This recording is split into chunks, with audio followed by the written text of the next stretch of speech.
কি গো মা, আজ কি রান্না করলে? আজকে কালকে তো কোনো রান্নার ভিডিও শেয়ার করিনি। কালকে এক জায়গায় যাওয়ার ছিল, সেই জন্য চটজলদি করে ডাল আর ফুলকপি আলু ভাজা করে রেখে গেছিলাম। আর ছেলে আর বর ওদের সবাই ডিম ভেজে, মানে আমিও ডিম ভেজেই খেয়েছি। যখন এসেছিলাম 4টের সময়, জন্য কালকে কোনো ভিডিও শেয়ার করিনি। কালকে বরের বক্তব্য ছিল কোনো সবজি নেই, এটা কি খাওয়া যায়? আজকে সবেতে সবজি ভরে দিয়েছি। দেখো, গরম গরম ভাত,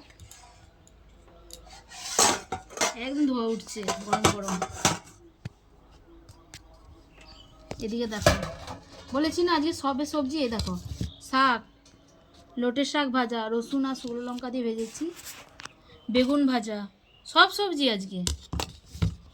আর এই যে উচ্ছে, আলু, পেঁয়াজ, এটা হচ্ছে ভাজা। এখন তো গরমকাল, এই উচ্ছে পড়ে যাচ্ছে, এবার উচ্ছে ভাজা, আম ডাল এগুলোই হবে।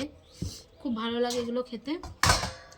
আর হচ্ছে বলেছিলাম না সবে দিয়েছি, দেখো সবজি। এ দেখো, ডিমের ঝোলেও আজকে সবজি দিয়েছি। এই যে মটরশুঁটি আর ক্যাপসিকাম দিয়ে ডিমের ঝোল করেছি, দেখেছ? দেখতে ভালোই চেখে দেখে নিয়েছি, দারুণ হয়েছে টেস্টটা খেয়ে। তো আজকে তো এই রান্না বান্না করলাম, ছেলে আর আমি দুজনে খাওয়া দাওয়া করবো। তো ভিডিওগুলো কেমন লাগছে অবশ্যই কিন্তু জানিও। আর সবই সবজি। আজকে আমাদের মাছবালা হচ্ছে শরীর খারাপ, ডুব দিয়ে দিয়েছে, সেই জন্য আমাদের ঘরে আজকে ডিম। কালকেও ডিম খেয়েছি, আজকেও ডিম, দুদিন ধরে ডিম চলছে পর্ব। মাছওয়ালা যদি ডুব দিয়ে দেয় তাহলে আমাদেরও ডুব, আমাদের আর কোনো দিকে যাওয়ার রাস্তা থাকে না। বাজারে গিয়ে মাছ কিনতে তো আমি ঠিকঠাক পারি না। চলো ছেলের ভাতটা বেড়ে নিই। এ দেখো, ছেলের ভাত বেড়ে দিয়েছে এদিকে, আর এদিকে আমার থালা।